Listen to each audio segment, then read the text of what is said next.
अहिल्याबाई होलकर ने इंदौर पर 30 सालों तक शासन किया। ये वक्त सुशासन और व्यवस्था की दृष्टि से यादगार माना जाता है। वे एक बेहद शानदार शासक और व्यवस्थापक थी। पूरी जिंदगी लोगों के बीच बेहद सम्माननीय रही और मृत्यु के बाद एक संत के तौर पर याद की जाती हैं। मराठा शासक के तहत मालवा की शासक रही अहिल्याबाई होलकर के बारे में ये बातें भारत के पहले प्रधानमंत्री जवाहरलाल नेहरू ने लिखी थी।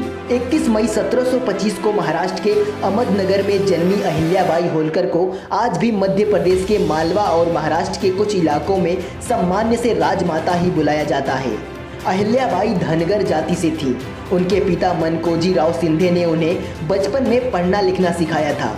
ये वो वक्त था जब लड़कियों की शिक्षा दीक्षा पर सामान्य परिवार से बिल्कुल भी ध्यान नहीं दिया जाता था। अहिल्याबाई सामान्य परिवार से थी, लेकिन उनकी शादी मलवा के राजकुमार के साथ हुई। दरअसल जब अहिल्याबाई होलकर 8 साल की थी, तभी उनके गांव के पास से एक बार मलवा राज्य के राजा मल्हार राव होलकर गुजरे। वे पूरे जा रहे थे। मल्हार राव कुछ समय के लिए अहिल्याबाई के गाँव में ही ठहरे। उनकी नज़र अहिल्याबाई पर पड़ी, जो भूखे गरीब लोगों को खाना खिला रही थी। छोटी बच्ची में दया और मानवता का भाव देखकर मल्हार के पिता ने अहिल्या का रिश्ता अपने बेटे से करने की बात कही। एक राजा के परिवार में शादी होते देख अहिल्या के पिता ने रिश्ते को हाँ कह दिया। फिर मल्हार राव के बेटे खांडेराव और अहिल्याबाई की शादी हो गई। अहिल्याबाई कम उम्र में ही विधवा हो गई थी। 1754 में उनके पति खांडेराव कुंभार युद्ध के दौरान वीर गति को प्राप्त हुए थे। कुछ सालों बाद 1766 में मल्हार राव होलकर भी खत्म हो गए।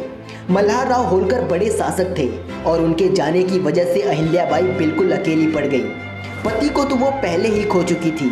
इसके बाद उनके बेटे माले राव ने गद्दी संभाली, लेकिन दुर्भाग्य का पहाड़ टूटा और उनकी भी मौत 1767 में हो गई। अहिल्याबाई ने पेशवा के समक्ष अर्जी भिजवाई कि अब शासन की बागडोर वो संभालना चाहती हैं। पेशवा ने उनकी अर्जी स्वीकार कर ली और अहिल्याबाई मालवा की शासक बन गई। मल्हार राव होलकर के दत्तक पुत्र तुकोजी राव को उन्होंने अपना सेनापति बनाया। इसके बाद मलवा राज्य के लोगों ने देखा कि कैसे एक महिला राज्य का शासन करती है। पति, ससुर और बेटे को खो चुकी अहिल्याबाई के शासन को इंदौर में लोग आज भी गर्व से याद करते हैं। कहा जाता है कि इंदौर शहर को अहिल्याबाई ने ही बनाया था। मलवा के किले से लेकर सड़कों के सहित अन्य बड़े निर्माण कार्य उन्होंने करवाए। अहिल्याबाई हर दिन लोगों की समस्याएं दूर करने के लिए सार्वजनिक सभाएं रखती थी। इतिहासकारों के मुताबिक उन्होंने हमेशा अपने राज्य और अपने लोगों को आगे बढ़ाने का हौसला दिया। थियोसॉफिकल सोसाइटी की शुरुआत करने वाली एनी बेसेंट ने लिखा है कि अहिल्याबाई के राज्य में सड़कें दोनों तरफ से वृक्षों से घिरी रहती थी। राहगीरों के लिए कुएं और विश्राम बनवाए गए।